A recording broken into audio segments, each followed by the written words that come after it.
Great start. Okay, hi everyone. Today I'm going to be trying something a little bit different. Not sure if it's going to work. Soon find out, I guess. So today I'm going to be drawing some of my favourite outfits from the iconic 2001, I think it was 2001, the iconic film Legally Blonde. First of all, I want to say I do realise it is quite hypocritical of me to just be drawing outfits from the film, considering that the message of the film was about being so much more than looks. But we're just going to skip right over that because she has cool outfits and I want to draw them, okay? Okay, so we're agreed. Great, let's get on with it. I love this film. I am unashamed of it and I will argue that point until my dying breath. I love this film, okay? Don't at me.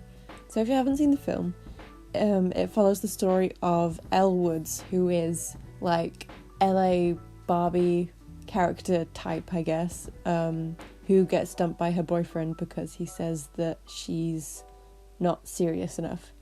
So her boyfriend then goes to study at Harvard and she follows him, and she does this by studying really hard and actually getting into the school legitimately because she's amazing and I love her, despite the fact that she was chasing a man. But you know, put a pin in that. She changes, it's fine. We follow Elle Woods as she studies really hard to get into Harvard. She then comes to the realization that obviously her boyfriend's a dick and he's not worth it. So then she just kind of focuses on being a lawyer and kind of proving him wrong, and that she is serious and she is capable and she is smart. And she ends up like outranking him. She ends up on top, and then he comes crawling back, and then she gets to reject him, which is great. Okay, yeah, so the whole message of the film is like, don't judge a book by its cover, people are more than what they seem, you can achieve anything if you put your mind to it, all that jazz, you know? And it is a really good film, so if you haven't seen it, you should watch it, because it is honestly one of my favourites. It is very much a product of its era, but I love it even more because of it. So it has like the 90s/noughties fashion, the kind of cheesy script writing, and it's just easy watching and I love it. And also Elle Woods is great and I love her. So there's a lot of reasons why I love the character and why a lot of other people love her and why she's become like this almost feminist icon. So yeah, her character is all set up to be like the dumb blonde type, but she's also very smart in the way that she does it. So she's like the smart dumb blonde, much like Marilyn Monroe was. Like, especially if you think of Gentlemen Prefer Blondes, like her character's very much a gold digger, but she's very smart in how she achieves her goal. She's also compared to Marilyn Monroe in the film, so I think that's very much intentional, the way that they did that. Like, it's not an original concept for a character, but it is very interesting and not too overused, I don't think, because not many people can do it right. But you know what? Elle Woods does it right. Another main thing that she does in the film is that she always has a very strong identity. Like, she never changes or compromises herself for anything. Like, she gets into law school, but she does it her way by wearing her iconic fashion.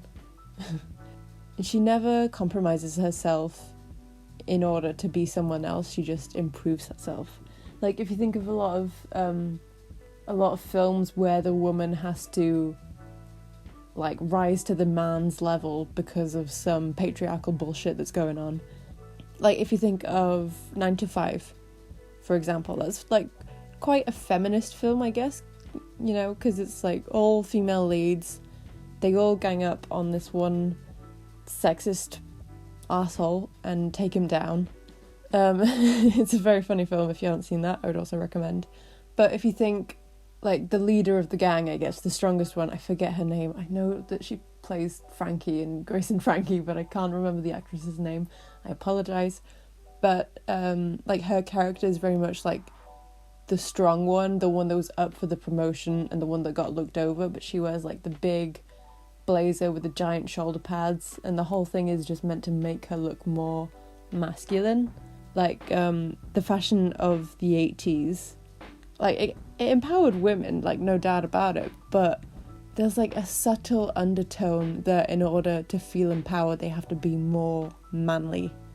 And in Legally Blonde they kind of reverse that. Like she's very feminine, she likes frivolous things, she gets her nails and her hair done, and it's fine, you know, she's allowed to do that. She can do that and also be smart and also be successful and also beat all the other guys' asses because she's amazing.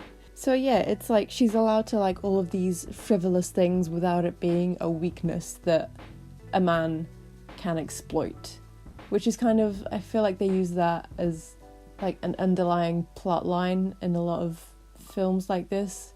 Women are either made fun of for liking feminine things because it's seen as a sign of weakness, and it's not.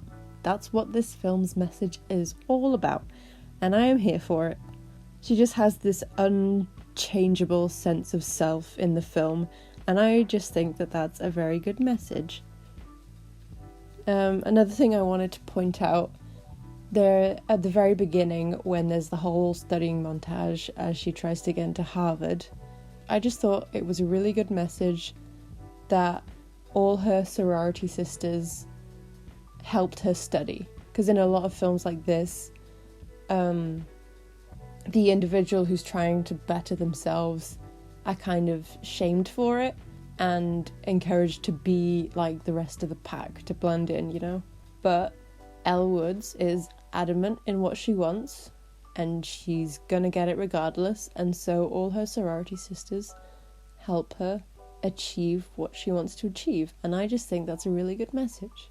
Like there's during the montage there's a lot of scenes where it shows how different she is for wanting to like better herself intellectually, as you see all these girls like exercising and doing yoga and going to parties, and it's fine that they do that, and it's fine that Elle's studying, you know. It's like there's no conflict where there doesn't need to be conflict.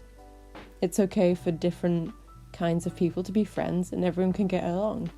They still have similar interests, but it's okay to not blend in and be part of a pack, you know? Conclusion: you can wear whatever the goddamn heck you want. Some people like wearing more masculine clothes. Obviously, I do it every single day, so who am I to say, you know?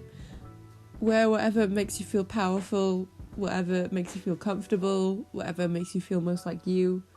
Because a lot of women feel powered in those, like, 80s power suits, and that's completely fine. You just do you, you know? It is just nice that this film kind of leveled the playing fields a little bit and showed someone who was able to be feminine, but still win. Hopefully that rant was understandable. I wouldn't call it a movie review, because it was very much a mess with me going on many different tangents, but I actually really enjoyed making this video. So let me know if you'd like me to make more like movie reviews / rants / drawing a specific thing from the movie. So yeah, I just love this film. It's funny, it's got good characters, it's got cheesy writing, it's got a token gay. You have to laugh at it. It's got that cheesy noughties fashion. It's just some good shit, you know? Please watch the film. If you take anything away from this video, just please watch Legally Blonde. And I hope to see you again in the next one. Okay, bye!